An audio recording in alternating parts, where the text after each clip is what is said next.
बिहार शिक्षक भर्ती के लिए फॉर्म भरने से संबंधित जो वीडियो होता है वो सबसे ज़्यादा महत्वपूर्ण इसलिए होता है क्योंकि अगर आपने फॉर्म भरते समय कोई भी गलती कर दी तो आपका नुकसान इतना बड़ा होगा जिसकी भरपाई आपको अगली भर्ती में करनी पड़ेगी, यानी कि आप इस भर्ती से बाहर हो जाएंगे। इसलिए फॉर्म भरने का वीडियो आपको 100% देखना ही चाहिए, तभी आपकी नौकरी सिक्योर होती है। अब करना क्या होता है, कोई बड़ी चीज़ नहीं है, बस आपको ध्यान से अपने फॉर्म को भरना है और मैं इस वीडियो के माध्यम से आपको वही बता रहा हूँ। बिहार पब्लिक सर्विस कमीशन की ऑफिशियल वेबसाइट आपको सर्च करनी है गूगल के अंदर, और जैसे ही आप यहाँ पे आएंगे तो यहाँ पे आप सभी के सामने इसका ऑफिशियल विज्ञापन देखने के लिए मिल जाएगा, जहाँ पे आप सभी के सामने लिखा हुआ है कि आपके पास कौन कौन सी जानकारी आपको लेनी है फॉर्म भरने के लिए। अगर आप विज्ञापन देखना चाहते हैं तो आप इस पर क्लिक करके देख सकते हैं और फॉर्म कैसे भरना उसकी जानकारी आपको यहाँ पर मिल जाएगी। लेकिन अगर आपको अप्लाई ऑनलाइन करना है तो उसके लिए आपको इस वाले सेक्शन में जाना होगा, यानी कि अप्लाई ऑनलाइन पे आपको क्लिक करना है। चलिए हम सीधा इसी पर क्लिक कर देते हैं और जान लेते हैं। यहाँ पे आप सभी के सामने देखने के लिए मिल जाएगा बीपीएससी के लिए अप्लाई ऑनलाइन का लिंक आप सभी के सामने पहले ही नंबर पर खुल जाता है। अब इसमें जो आप सभी के सामने जो देखने के लिए मिलेगा वो है आपके अप्लाई ऑनलाइन को लेकर। अगर आपने सब कुछ पढ़ लिया है तो आपको कुछ भी नहीं करना, बस आपको इस पर क्लिक कर देना है और हम आगे बढ़ जाएंगे। जैसे ही हम आगे बढ़ेंगे तो आपके सामने एक नया फॉर्म ओपन हो जाएगा और इसमें आप सभी को क्या करना है, यहाँ पे आप सभी से पूछा जाएगा ऑनलाइन रजिस्ट्रेशन के बारे में। यहाँ पे आप सभी के सामने ऑनलाइन रजिस्ट्रेशन देखने के लिए मिलेगा। इसी में थोड़ा सा जब हम नीचे जाते हैं तो यहाँ पे आप सभी के सामने वो विज्ञापन की जानकारी मिलेगी जो कि निकला हुआ है, और इसके लिए आवेदन करने के लिए अप्लाई ऑनलाइन पे क्लिक करेंगे। अप्लाई ऑनलाइन के लिंक पे जैसे ही आप क्लिक करते हैं तो आपके सामने अगली विंडो ओपन हो जाएगी। अगली विंडो आप सभी के लिए बेहद काम की है, जैसा कि आप सभी यहाँ पर देख सकते हैं। अब यहाँ पे आप सभी के सामने लिखा हुआ है कि आपको क्या क्या डालना है।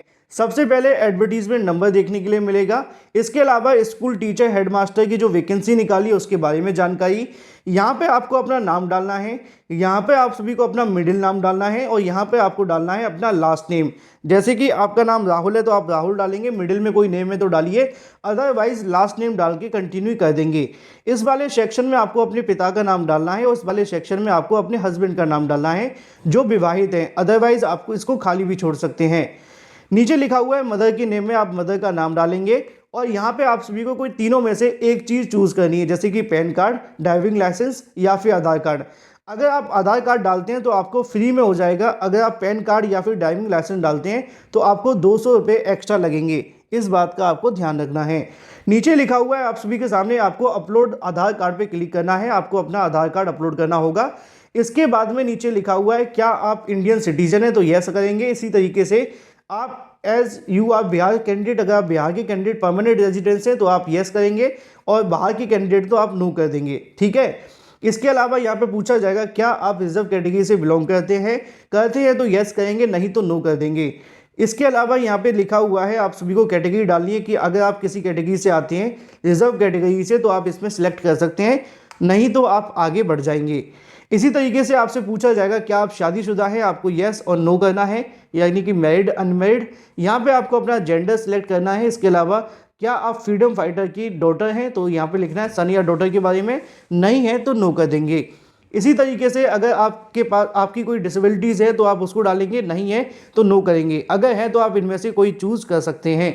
इसी तरीके से यहाँ पे लिखा हुआ है कि क्या आप एक्स सर्विस मैन हैं, अगर हैं तो यस करेंगे और नहीं है तो नो करेंगे, ठीक है ना।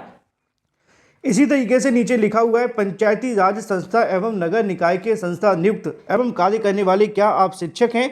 अगर आप शिक्षक हैं तो आप यस करेंगे, अगर आप शिक्षक नहीं हैं तो आप नो करेंगे, ठीक है। इसी तरीके से कुछ और जानकारियाँ आपके काम की हैं, जैसे कि यहाँ पे लिखा हुआ है कि आपको अपना स्कूल का नाम, डिस्ट्रिक्ट का नाम और भी बहुत कुछ।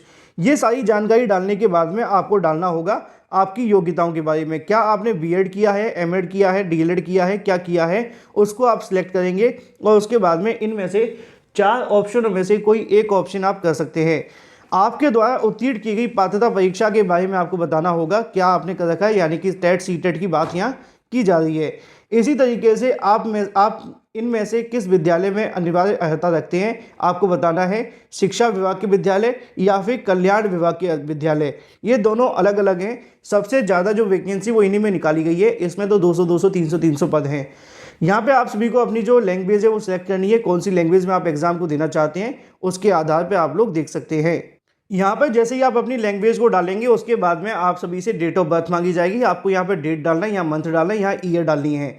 उसके बाद आपका जो एड्रेस है वो आपको डालना होगा, आपके मकान का नंबर, इसके अलावा गली नंबर, कोई अगर आपकी कोई बताना चाहते हैं लैंडमार्क जिसको कहते हैं वो बता दीजिए। फिर आपको स्टेट, फिर इसके अलावा डिस्ट्रिक्ट, फिर उसके बाद आपको पिन कोड डालना है। अगर आप परमानेंट हैं तो आपको परमानेंट एड्रेस यहाँ पर डाल देना है, जो कि आप सभी के सामने लिखा हुआ है। और इसी तरीके से यहाँ पे लिखा हुआ है जो कि अगर आप अपनी कोई असेंशियल क्वालिफिकेशन देना चाहते हैं, जैसे कि मैं आपका एग्जांपल दूंगा छोटा सा। मान लो कि किसी वैकेंसी के लिए 10वीं पास मांगा गया है, अब आप तो ग्रेजुएट हैं, तो वहाँ पे असेंशियल क्वालिफिकेशन के बारे में अगर आप जानकारी देना चाहते हैं तो यस करेंगे, नहीं तो नो कर देंगे। अगर आपके पास में कोई असेंशियल क्वालिफिकेशन है जो इस वैकेंसी के अंदर मांगी गई है लेकिन आप उससे ज़्यादा योग्यता रखते हैं तो उसके बारे में जानकारी देना चाहते हैं तो दे सकते हैं। यहाँ पे आपको अपना ईमेल आईडी डालना है, यहाँ पे आपको कंफर्म ईमेल आईडी करना है, यहाँ पे मोबाइल नंबर डालना है और यहाँ पे अपना एंटर ओटीपी करना है। उसके बाद में आपको ये वाला जो कैप्चा लिखा हुआ है इसको आप फिल करेंगे, उसके बाद वेरीफाई करेंगे और वेरीफाई करने के बाद में सबमिट रजिस्ट्रेशन फॉर्म पे कर देंगे। जैसे ही आप सबमिट रजिस्ट्रेशन फॉर्म कर देते हैं उसके बाद आगे का जो प्रोसेस होगा वो कुछ इस तरीके का होगा कि आपको रीडायरेक्ट कर दिया जाएगा दूसरी वेबसाइट पर और उसमें आपको अपना रजिस्ट्रेशन नंबर डालना है, पासवर्ड डालना है, उसके बाद में आप लोग को लॉगिन कर लेना है। तो अगली विंडो आप सभी को इसी पे देखने के लिए मिल जाएगी। यहाँ पे जब आप सभी ने अपना रजिस्ट्रेशन सबमिट किया होगा तो उसके बाद में आपके सामने एक यूज़र नेम आपको मिला होगा, साथ में आपको पासवर्ड मिला होगा और ये वाला कोड आपको डालना है और आगे बढ़ जाना है। और जैसे ही आप करते हैं तो यहाँ पे आप सभी के सामने जो आपकी डिटेल है वो आपको देखने के लिए मिल जाएगी। आप लोग अपनी डिटेल को यहाँ चेक कर सकते हैं और उसके बाद में आगे की जो प्रोसेस है उसको कंटिन्यू करने के लिए आपको नीचे ऑप्शंस भी देखने के लिए मिल जाएंगी। जैसे कि अगर बात की जाए पेमेंट के बारे में, यानी कि पेमेंट कंप्लीट करने को लेकर। अब आपके एक मन में सवाल होगा कि यहाँ पे तो कंप्लीट ही नहीं किया प्रोसेस, उससे पहले पेमेंट क्यों मांगी जा रही है। तो मैं आपको बता दूं कि आपको अभी सिर्फ इतना ही फॉर्म भरना है, उसके बाद में अपनी जो पेमेंट है वो आपको सबमिट कर देनी है। अगर आप अपनी पेमेंट सबमिट करते हैं तो उसके बाद 14 नवंबर तक ये आपका रजिस्ट्रेशन चलेगा। जैसे ही ये रजिस्ट्रेशन कंप्लीट करेंगे 10 नवंबर 2021 से आप सभी के सामने जो आपका अगला प्रोसेस होगा जहां पे आपको आवेदन करने का मौका मिलेगा वो देखने के लिए मिलेगा। यानी कि अभी आपको जो मैंने डिटेल बताई वो भरनी है और उस डिटेल के बाद में आपको यहाँ पे क्या करना है कि अपनी जो पेमेंट है वो सबमिट कर देनी है और पेमेंट करने के बाद आपको बैठ जाना है।